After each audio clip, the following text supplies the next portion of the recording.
Olá, meus irmãos, cumprimento a todos nessa manhã com a paz do Senhor. Estava aqui meditando na palavra de Deus sobre a história do rei Ezequias, um rei que, se a gente observar a história dele, ele tinha tudo para dar errado.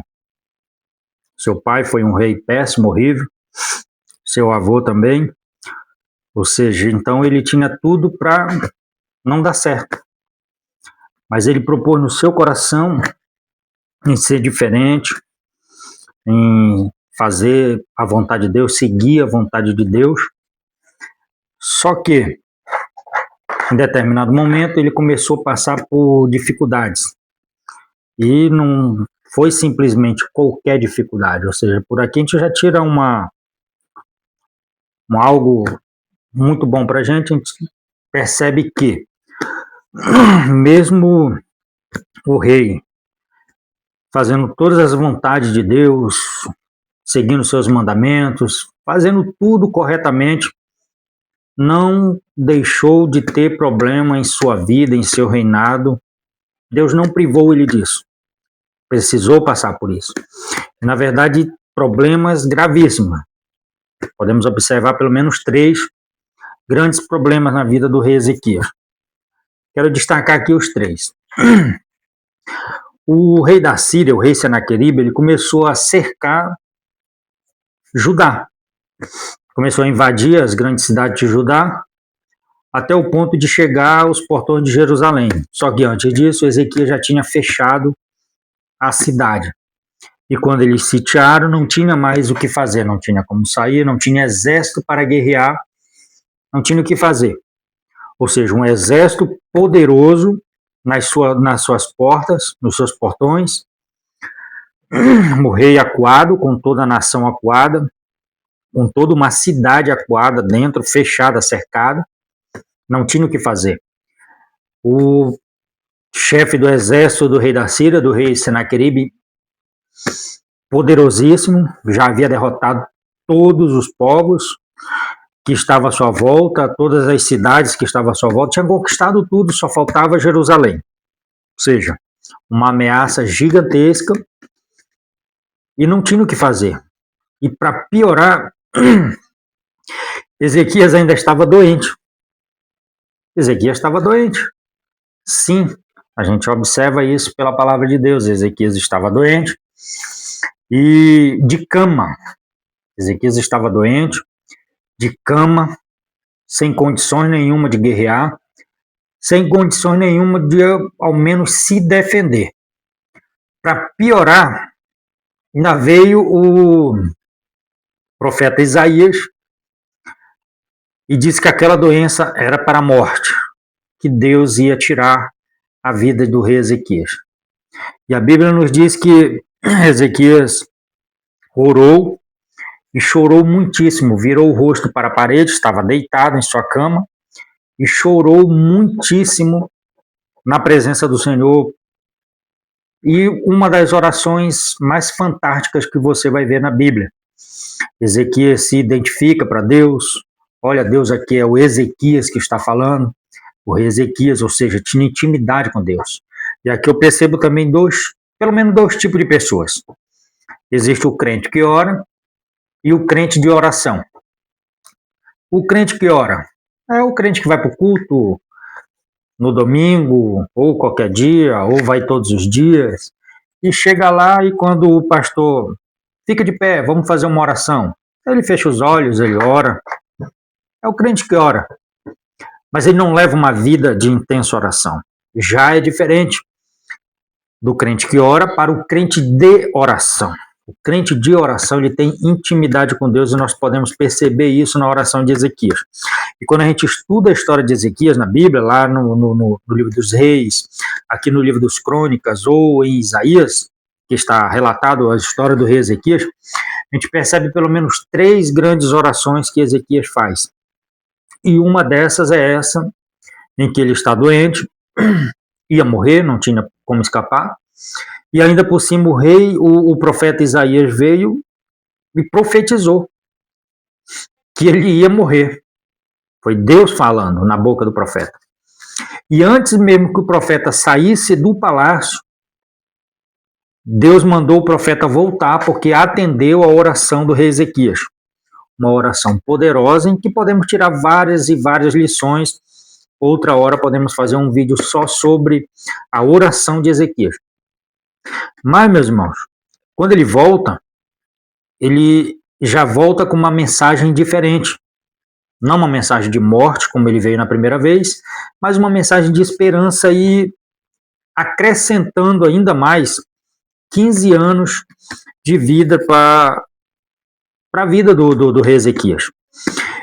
E com isso, se você ler lá, vai ver que daqui 3 dias ele ia estar curado da sua doença. Depois dessa mensagem do profeta Isaías, depois de 3 dias, ele estaria curado da sua doença, e o Senhor manda ele ir para o templo orar.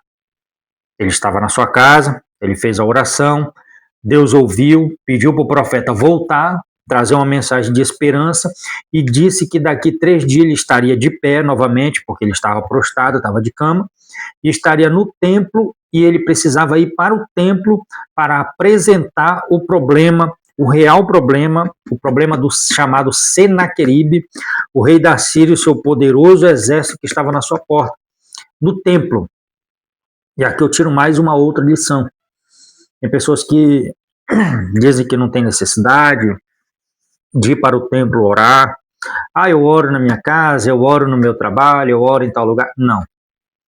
Deus deu uma ordem muito clara para o Ezequiel. Daqui 3 dias você vai para o templo e ora. Apresenta essa causa diante de mim. Ou seja, nós precisamos ir para o templo. Nós podemos ver isso em toda a Bíblia. O Josafá, quando estava com problema também, com o exército inimigo na sua porta, ele foi para o templo orar. O Pedro e João, capítulo 3 do livro de Atos, eles todos os dias, era comum eles irem para o templo orar. Ou seja, tem que estar no templo, tem que orar. Não é só orar na minha casa, não é só orar no meu trabalho, não é só orar onde eu... Não, no templo. Temos que estar reunidos com os irmãos no templo também, buscando o nome do Senhor. E a Bíblia diz que quando ele chega no templo, ele leva as cartas. O rei Senaqueribe estava ameaçando o tempo inteiro, a cidade sitiada, cercada, e ele tinha enviado cartas também. Quando ele chega, ele apresenta as cartas diante de Deus. E aqui está mais uma oração de Ezequias. Ele expõe tudo. Ele coloca as cartas diante de Deus. Está aqui, Senhor, esse camarada aqui, o rei Senaqueribe, ele está ameaçando não a mim, mas o Senhor, porque ele disse que já derrotou todos os povos vizinhos e fez dos deuses deles o que ele quis, porque o Deus dele é muito mais poderoso. Ele não está ofendendo a mim, ele está ofendendo ao Senhor. Ou seja, Ezequias pegou o problema dele e transferiu direto para Deus. Será que nós temos essa capacidade de fazer isso? Quando as pessoas nos ofendem ou ofendem a nossa fé, será que a gente reage dessa maneira? A gente quer agredir, brigar, ou fica depressivo, de mimimi? Não, irmão. Te ofenderam sua fé, apresenta diante de Deus. Se a Bíblia diz que nós somos o templo do Espírito Santo e o Espírito Santo habita em nossas vidas, as pessoas não estão simplesmente afrontando a nós mesmos, estão afrontando ao Deus que nós servimos. E foi exatamente o que o rei Ezequias fez. Ele apresentou essa causa diante de Deus. Deus, ele acha que ele está me afrontando? Ele não está afrontando a mim. Ele está afrontando ao Senhor, o grande Deus de Israel, o Deus dos deuses, o Deus dos exércitos, o Deus que fez todas as coisas, o Deus que quando fala, a terra treme. Ou seja, o Ezequias, ele tinha tanta comunhão, era um homem de tanta oração, de tanto contato com Deus, que ele sabia muito bem como se expressar. Mano. E a Bíblia é bem clara em dizer que nós não sabemos orar como convém. E realmente nós não sabemos. Mas a gente pode aprender algumas coisas com a oração de Ezequias, com as 3 principais orações de Ezequias que a gente encontra aqui na Bíblia. E essa também é uma delas, apresentando a causa diante de Deus, esse grande problema chamado Senaqueribe. E a Bíblia diz que Deus Manda ele descansar. Vai descansar, vai dormir. Estava cansado, estava acabado de sair de um problema grave de doença. 3 dias atrás ele estava acamado, agora estava de pé, estava no templo, estava orando, e foi dormir, descansar. Dormiu, descansou, e aí agora nós vemos a mão de Deus agindo. Irmão, quando eu e você aprendermos que não precisamos guerrear, a nossa guerra não é contra a carne nem o sangue, Paulo fala isso lá em Efésios, e às vezes nós queremos combater, partir para cima, pessoas que nos agridem com palavras, diversas maneiras, a gente se ofende e quer partir para cima. Não, a luta é espiritual. Ezequias foi para o templo porque ele sabia que aquela luta ali não era simplesmente uma luta qualquer. Era uma batalha espiritual em que, com sua própria força, com seu exército, ele não conseguiria resolver, ele perderia. Ele coloca tudo diante de Deus. Quando eu e você aprendermos a colocar tudo diante de Deus, a gente pode descansar tranquilo. Ele foi dormir. E à noite veio um anjo. Não foi 2, não foi 3, não foi um exército, não foi uma legião, foi um anjo. E um anjo resolveu todo o problema de um exército de 180 mil soldados que estavam em sua porta. Irmãos, a Bíblia diz que os anjos do Senhor acampam ao nosso redor. Os anjos do Senhor acampam ao nosso redor. E às vezes nós passamos por certos tipos de dificuldades, passamos por batalha, lógico, teremos que passar sim. Mas às vezes tem algumas batalhas que poderiam acabar muito mais rápido, ser evitada, ser resolvida, se nós depositássemos tudo nas mãos do Senhor. Se nós colocássemos tudo diante do Senhor, de todo o nosso coração, a confiar, a acreditar que Deus ouviu e que Ele vai responder, assim como Ele respondeu, e descansar. E saber que Deus está no controle de tudo. Deus está no controle da minha vida, Deus está no controle da tua vida. Então, o dia que eu e você aprendermos a colocar nossa confiança totalmente em Deus, Deus enviará anjos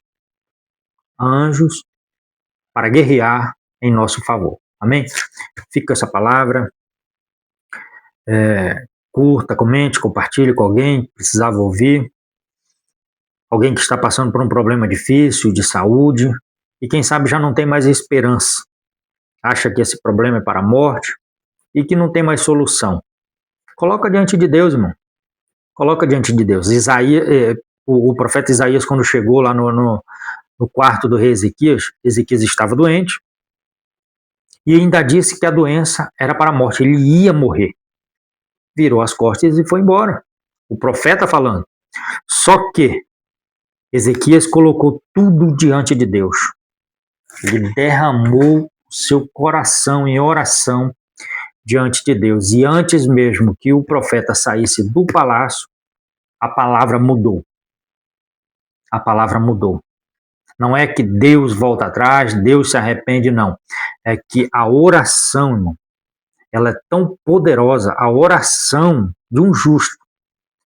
A Bíblia diz que ela pode muito em seus efeitos.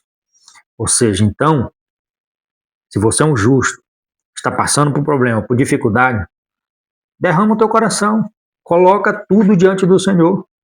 Coloca diante do Senhor, igual Ezequias colocou, chora na presença de Deus se for preciso, mas de todo o coração, irmão.